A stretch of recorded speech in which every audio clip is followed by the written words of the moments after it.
New town bridge আর Nabadiganta metro station তৈরি হলেই কিন্তু নিউ টাউনে চাকা গড়াবে মেট্রো কিন্তু কবে। ওয়েলকাম টু মাই চ্যানেল, আপনাদের সঙ্গে আমি সৌম্যদীপ দ্য জার্নো ব্লগার। এবং যেমনটা আপনাদেরকে বলেছিলাম যে এই ভিডিওতে আমি নিয়ে আসতে চলেছি নিউ টাউন ব্রিজের পাশে মেট্রোর ভায়াডাক্টের কাজ, সাথে নবদিগন্ত মেট্রো স্টেশনের আপডেট। তো সেই সংক্রান্ত সমস্ত তথ্য নিয়ে চলে এসেছি। আশা করছি আপনারা ভিডিওটি পুরো দেখবেন এবং ভিডিওটি আপনাদের ভালো লাগবে। এবং সবার আগে আপনারা যদি আমার চ্যানেলে নতুন হন, আমার চ্যানেল দ্য জার্নো ব্লগারকে সাবস্ক্রাইব করতে ভুলবেন না, কারণ আপনাদের এই সাবস্ক্রিপশনই আমার কাছে মোটিভেশন আপনাদের জন্য এরকম আপ টু ডেট কন্টেন্ট বানানোর। তো দেরি না করে চ্যানেলটি সাবস্ক্রাইব করে চলুন ভিডিওটি শুরু করা যাক। নিউ টাউন ব্রিজের ডিএলএফ 1-এর যে সাইড, সেই ডিএলএফ 1 সাইড থেকে শুরু করব আর একদম ব্রিজ পার করে নবদিগন্ত মেট্রো স্টেশন অবধি হাঁটবো। দেখবো যে নবদিগন্ত মেট্রো স্টেশনের কত দূর কাজ হলো, আর এই যে নিউ টাউন ব্রিজের পাশে যে মেট্রোর ভায়াডাক্ট আপনারা দেখতে পাচ্ছেন, এই ভায়াডাক্টেরই বা কত দূর কি কাজ হলো, কত কাজ কি বাকি থাকলো। চলুন সবকিছু দেখবো এই ভিডিওটিতে। তো দাঁড়িয়ে রয়েছি একদম ঠিক নিউ টাউন ব্রিজের ওপরে, অর্থাৎ ব্রিজের যে র্যাম্পে সেখানে। আর এখানে আপনারা দেখতে পাচ্ছেন যে ব্রিজের শুরুতে এইখানে কিন্তু এখনো অবধি সবেমাত্র এই যে পায়ার, সেই পায়ারের কাজ।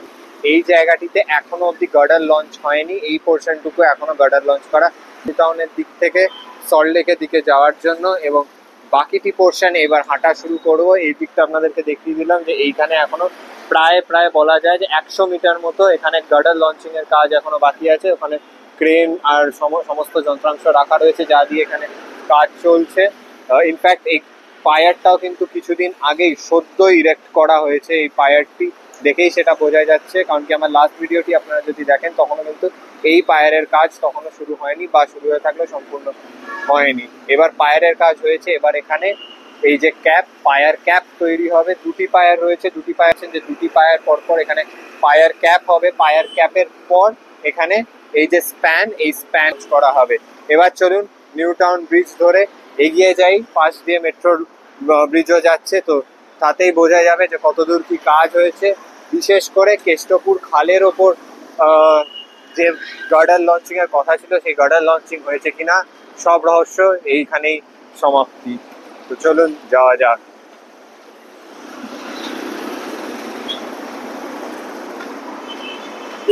আমি এগোচ্ছি এখান দিয়ে। এখনো অব্দি এখানে বেশ শিল্ডিং এর কাজ চলছে।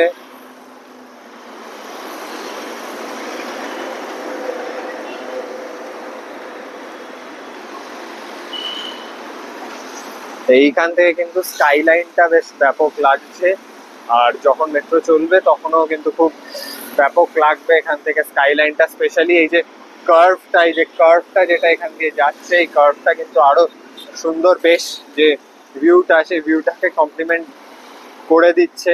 অবশ্যই এটা তো এরকম থাকবে না, এটা সুন্দর করে রং করা হবে, তখন আরো দেখতে ভালো লাগবে।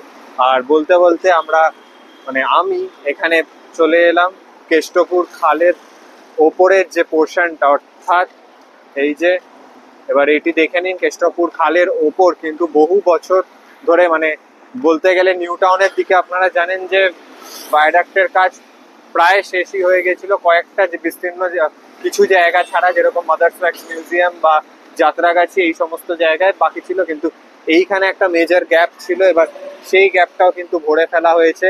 50 মিটার লম্বা যে স্টিল গার্ডার, সেই গার্ডার লঞ্চিং কিন্তু সমাপ্ত হয়েছে। যদিও গার্ডারের ওপর এখনো ঢালাইয়ের কাজ বাকি আছে, অর্থাৎ যে কংক্রিটের ডেক স্ল্যাব এখনো বসেনি। সেই ডেক স্ল্যাব বসবে, তার ওপর ঢালাই হবে। ওটা কংক্রিটের ডেক স্ল্যাব বসবে এবং তারপর প্যারাপ্রেট হবে। ইনফ্যাক্ট এর পরেও যদি আপনারা ওইদিকে দেখেন, কোথাও এখনো অব্দি কিন্তু প্যারাপ্রেট কোথাও বসেনি, পুরোটাই কংক্রিটের ডেক স্ল্যাব এখনো বসেছে। এই হচ্ছে কেষ্টপুর খাল। সেই কেষ্টপুর খালের ওপর যে গ্যাপ ছিল, সেই গ্যাপটি কিন্তু ব্রিজ করা হয়ে গেছে। এটা কিন্তু সুখবরই বটে, কারণ কি বহুদিন ধরে এই গ্যাপটি কিন্তু খোলা ছিল এবং সেই গ্যাপ অবশেষে ব্রিজ হয়ে গেছে। এবং আপনারা দেখতেই পাচ্ছেন গ্যাপ ব্রিজ করার জন্য যে এখানে আয়রনের যে ফ্রেমগুলি, সেই ফ্রেমগুলি সাহায্য নিয়ে এখানে গ্যাপটি ব্রিজ করা হয়েছে। আয়রনের ফ্রেমগুলি এখন এখানে রয়েছে। So this gap has been finally bridged after a long wait. আর দেখা যাক যে এরপর এইখানে কেষ্টপুর খালের ওপর গ্যাপ তো ব্রিজ হয়ে গেল, কিন্তু কবে, কতদিনে এইখানে কি বলে কতদিনে এখানে প্যারাপ্রেটের কাজ হয়, আর প্যারাপ্রেটের কাজ হওয়ার পর এখানে কতদিনে ডেস্ক স্ল্যাব ওঠে, তারপর প্যারাফ্রেট বসে, আর তারপর কতদিন পর এখান দিয়ে মেট্রো চলে সেইটাও কিন্তু এখন দেখার বিষয়। এবার আস্তে আস্তে এগিয়ে যাব ওই দিকে, অর্থাৎ সল্টলেকের দিকে, টেকনোপলিসের দিকে। আর এইখান থেকে পরিষ্কার আপনারা আশা করছি যে দেখতেই পাচ্ছেন যে কি সুন্দর এখানে রয়েছে, অর্থাৎ যে কার্ভটা। তো এগিয়ে চলেছি, আর মেঘলা থাকলেও কিন্তু বহুতই ভ্যাপসা গরম। তো সেটা সব থেকে সমস্যাদায়ক, যে মেঘলা থাকলেও কিন্তু বহুতই ভ্যাপসা গরমও মেঘলা থাকার সাথে সাথে খুব ভ্যাপসা গরমও রয়েছে। তো এগিয়ে যাচ্ছি, আর এইখান থেকেই দেখা যাচ্ছে নবদিগন্ত মেট্রো স্টেশনের যে সাইড সেটা।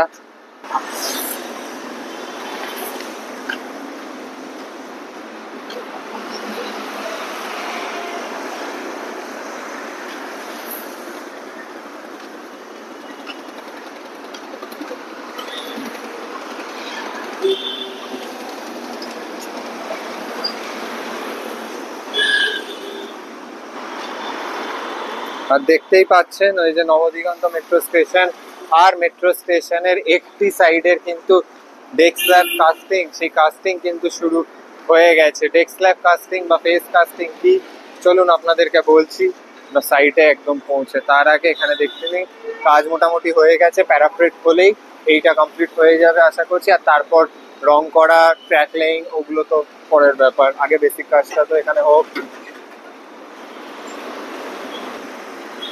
ব্রিজ থেকে তো নেমে এলাম, আর এই ফাট দিয়েও দেখিয়ে দিচ্ছি আপনাদেরকে পুরো ব্রিজটা। এইবার চলে আসছি নবদিগন্তর, অর্থাৎ টেকনোপলিস ক্রসিং। তার আগে বলে দিই যে এইখানে যেখানে আপনারা দেখতে পাচ্ছেন যে এটিওর নাম্বার 464, আর যে শোভে লোডার রাখা আছে, আর এইখানে পাইলিং এর কাজ চলছে। ওই দিকে হচ্ছে, ওইটা হচ্ছে পিলার নাম্বার 462, মাঝে কিন্তু এখনো পিলার নাম্বার 463, সেই পিলার বা পায়ার নাম্বার 463 পাইলিং এর কাজ চলছে এখনো অবধি। এখানে 463 নাম্বার পিলার হয়নি, সেখানেই কাজ চলছে, পাইলিং হচ্ছে। এরপর পিলার নাম্বার 463 হবে, তারপর এখানে গার্ডার লঞ্চিং হবে বিটুইন 464 অ্যান্ড 463, তারপর 462 অ্যান্ড 463। তো 463 পিলারের জন্য যে পাইলিং এর কাজ, সেই পাইলিং এর কাজ এখানে কিন্তু চলছে। আপনারা দেখতে পাচ্ছেন যে ক্রেন নিয়ে এখানে পাইলিং এর কাজ চলছে। আর এখান থেকে এগিয়ে যাব টুয়ার্ডস টেকনোপলিস ক্রসিং, আর গিয়ে দেখবো যে স্টেশনের কাজ কত দূর হচ্ছে, নবদিগন্ত মেট্রো স্টেশনের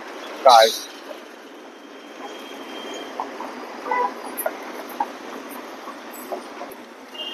তো এটা আপনারা দেখতে পাচ্ছেন পিলার নাম্বার 462 আর লেখা, অর্থাৎ এখানে একটা পোর্টাল পায়ার হবে। পিলার নাম্বার 462 আর তৈরি হয়ে গেছে, 462 এল তৈরি হবে ঠিক এই পয়েন্টটাতে, একদম রাস্তার ঠিক মাঝখানে। আর এখানটা পোর্টাল পায়ার হবে, অনেকটা যেরকম আমাদের মেট্রোপলিটনে রয়েছে পোর্টাল পায়ার, সেরকম পোর্টাল পায়ার হবে। এবং পোর্টাল পায়ারের উপর দিয়ে কিন্তু মেট্রোর ভায়াডাক্ট পৌঁছে যাবে সোজা এইখানে নবদিগন্ত মেট্রো স্টেশনে।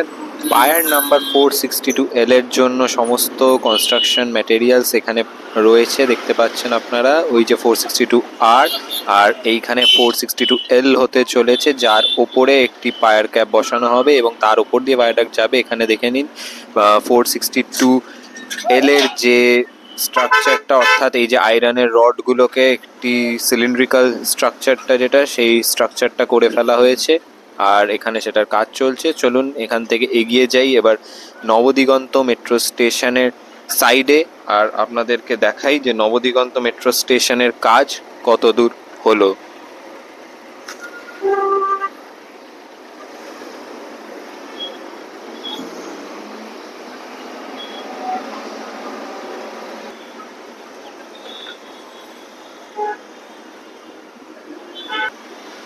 আর চলে এসেছি আমি নবদিগন্ত মেট্রো স্টেশনের সাইটে। এখানে আপনারা দেখতে পাচ্ছেন যে কনকোর্সের একটি সাইডেই কিন্তু এই মুহূর্তে কাজ শুরু হয়েছে।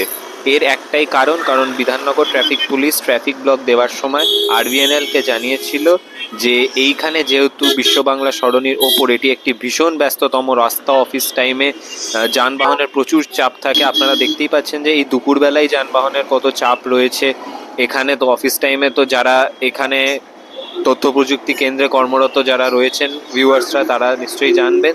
তো সেই কারণে ধাপে ধাপে এখানে কনকর্ড স্ল্যাব কাস্টিং করার অনুমতি দিয়েছে বিধাননগর ট্রাফিক পুলিশ, যাতে যানজট না হয় এই রাস্তায়। এবং যার জন্য কিন্তু এখানে 2 ফেজড কাস্টিং করা হচ্ছে নবদিগন্ত স্টেশনে, অর্থাৎ কনকর্সের এখন যেই একটি সাইডে কাস্টিং চলছে তার সেই কাস্টিং কমপ্লিট হলে সেখানে নিচের যানবাহনের জন্য রাস্তা খুলে দেওয়া হবে এবং তারপর এই মুহূর্তে যেখান দিয়ে যানবাহন চলছে সেইখান দিয়ে ট্রাফিক ব্লক দেওয়া হবে। এর ওপরে কনকর্সের বাকি থাকা অংশের কাজ করা হবে সেকেন্ড ফেজে, এবং যদি এক ফেজে করা হতো তাহলে একবারেই কনকর্সের কাজ হয়ে যেত, কিন্তু যেহেতু এখানে যানবাহনের চাপ প্রচুর তাই একবারে পুরো ট্রাফিক। এই জায়গাটা পুরো এখানে এরকম কি বলে ডাস্ট ভর্তি, বালি ভর্তি। আর যেমনটা আপনাদেরকে বললাম যে ফেজড কাস্টিং চলছে, অর্থাৎ ধাপে ধাপে তৈরি হবে নবদিগন্ত মেট্রো স্টেশন, ঠিক যেরকম চিংড়িঘাটার মতো, মানে ঠিক যেরকম চিনারপাড় মেট্রো স্টেশন এর মতোই এই স্টেশনে ফেজড কাস্টিং চলছে। কারণ একসাথে এই যে বিশ্ব বাংলা সরণির ওপর কিন্তু পুলিশের পক্ষে একসাথে পুরো রাস্তা জুড়ে ট্রাফিক ব্লক দেওয়া সম্ভব নয়, কারণ ভীষণ ব্যস্ত রাস্তা, এখানে 24/7 যানবাহনের খুবই প্রেশার থাকে। তো ট্রাফিক ব্লক পুরোপুরিভাবে দিতে পারবে না ট্রাফিক পুলিশ, সেই কারণেই কিন্তু হাফে হাফে দেবে এবং হাফে হাফে এই স্টেশনটি গড়ে উঠবে। আগে কনকোর্সের একটি সাইড হচ্ছে, পরে কনকোর্সের এই সাইডটি হবে, কারণ কি ওই সাইডটি একবার হয়ে গেলে তখন কিন্তু ওইদিকে ট্রাফিক ব্লকটি আনব্লক করে দেওয়া হবে।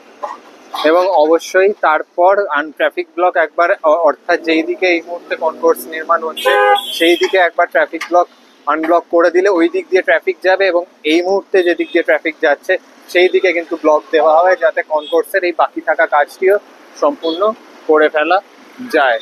তো এবং একবার কনকোর্স নির্মাণ হয়ে গেলে তারপর তো আর ট্রাফিক ব্লক লাগবে না, কারণ কি তারপর হবে হচ্ছে প্ল্যাটফর্ম নির্মাণ, এবং তারপর ভেতরে সমস্ত যে room, station, ticket counter, control room সমস্ত কিছু হবে, তো সেগুলোর জন্য তার লাগবে না। তো এই হচ্ছে নবদিগন্ত মেট্রো স্টেশন দেখালাম। আর ওই দিকটায় তো বিশেষ কিছু দেখানোর নেই, কারণ আইটি সাইডে কাজ হয়ে গেছে, শুধুমাত্র ওইদিকে পায়ারগুলি রয়েছে যেগুলি পরে ট্রাফিক ব্লক পেয়ে ওখানে ভায়াডাক্ট লঞ্চ করা হবে আইটি সেন্টার আর নবদিগন্ত স্টেশনের মাঝে। তো আপনারা আমাকে জানান যে আপনাদের এই নিউ টাউন ব্রিজের পাশে মেট্রোর কাজ আর সাথে নবদিগন্ত স্টেশনের যে কাজের আপডেট, এই আপডেটের ভিডিওটি আপনাদের কেমন লাগলো। আশা করছি ভালো লেগেছে। ভালো লাগলো দেখেছে অবশেষে বহু প্রতীক্ষার পর ধাপে ধাপেই হোক না কেন, কারণ কি বুঁদ বুঁদ সেই সাগর বানতা হ্যায়, তো ধাপে ধাপেই হোক না কেন নবদিগন্ত মেট্রো স্টেশনের কাজ হচ্ছে এবং শেষও হবে আশা করা যাচ্ছে। একদিকে হচ্ছে, অন্যদিক পরে হবে, গড়ে তো উঠবেই স্টেশন। তো দেখা যাক কতদিন লাগে গড়ে উঠতে। আপনারা আমাকে কমেন্টে জানান যে এরপরে আপনারা কোন লাইনের আপডেট দেখতে চান, এবং সেই ভিডিও আমি অবশ্যই করার চেষ্টা করব। দেখা হবে অন্য একটি ভিডিওতে, এবং এই ভিডিওটি ভালো লেগে থাকলে ভিডিওটিতে লাইক এবং চ্যানেলটিতে সাবস্ক্রাইব করতে ভুলবেন না। মনে রাখবেন আপনাদের সাবস্ক্রিপশনই আমার কাছে মোটিভেশন আপনাদের জন্য নতুন কন্টেন্ট বানানোর। Until next video, by.